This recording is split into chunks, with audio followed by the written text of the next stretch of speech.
प्रियंका कक्कड़ जी, आप उपराज्यपाल से तो सवाल पूछ रहे हैं, आप कानून व्यवस्था को लेकर भी सवाल पूछ रहे हैं, पूछे जाने चाहिए। जिस तरीके की हत्या हुई है ये सवाल उठ रहे हैं, लेकिन अभी गुलाम सरवर साहब भी एक बात बता रहे थे, विजय शंकर तिवारी जी भी कह रहे हैं कि भाई ऐसी घटनाएं अगर हो रही हैं तो कलेक्टिव अप्रोच तो होनी चाहिए ना, एक दूसरे पर दोषारोपण करके थोड़ी ना आप बदल सकते हैं हालातों को।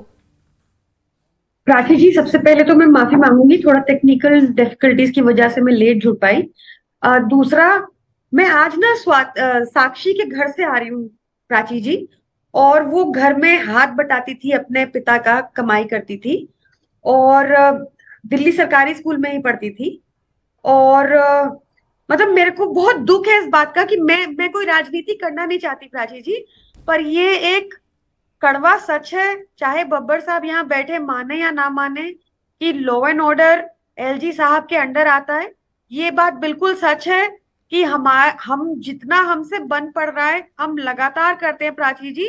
यहाँ तक कि स्कूल में भी हमारी कोर्सेज भी इंक्लूड हो चुके हैं अब, जिसमें हम विमेन रिस्पेक्ट और विमेन एम्पावरमेंट इस सब के बारे चर्चा होती है, डिस्कशन कोर्सेज हैं। और गर्ल चाइल्ड को घर जाकर अपने पिता से, अपने भाई से उन कोर्सेज के ऊपर डिस्कशन करना होता है, ये उनके होमवर्क का पार्ट होता है और वो वापस घर आते हैं।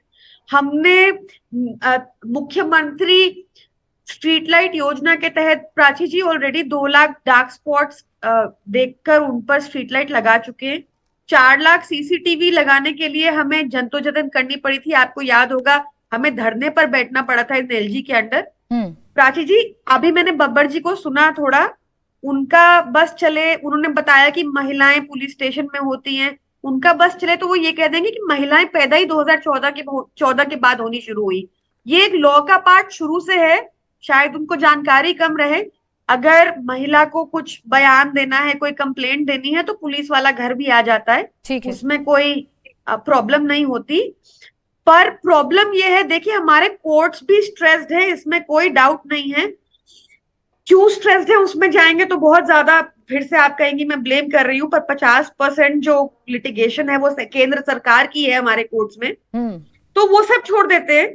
मुझे आज बहुत दुख हुआ पर्सनली एज अ महिला, उस बच्ची के घर जाकर देखकर कि एक परिवार का सदस्य जिसका गया है, बिल्कुल प्रियंका जी, और जो आप महसूस कर रही, यकीन मानिए कि वो देश की हर एक बेटी महसूस कर रही होगी इस घटना को देखने के बाद। बड़ा मजा आता, पूछिए इनसे कि क्या जनप्रतिनिधि वहां पर गलत ढंग से उगाही कर रहे हैं या नहीं कर रहे हैं। मैं उस क्षेत्र की मैंने व्यक्तिगत अभी बात कर रहा हूं, हालांकि दिल्ली के कोने कोने में, मगर पूछिए। हाफिज गुलाम जी, मेरी 2 मिनट बात सुन लीजिए। मेरे को प्रॉब्लम इस बात से है कि दिल्ली में हर 2 दिन में एक मर्डर होता है, कि पिछले 1 साल में दिल्ली में महिलाओं को लेकर क्राइम बहुत बढ़ गया है। हर 4 गली के बाद सट्टे का अड्डा भी है, ये भी बताइए ना, शराब का ठेका भी खुल गया। आपको अगर रंगदारी की बात करनी है, फिर मेरे को बताना पड़ेगा कि कल ही एक भाजपा एमएलए 2 करोड़ प्रियंका जी, आपसे आपकी जिम्मेदारी पर सवाल पूछेंगे, कब तक आप भाजपा पर डालती रहेंगी? भाजपा में अगर कमियां हैं तो दुरुस्त करने के लिए तो जनता ने आपको चुना है ना।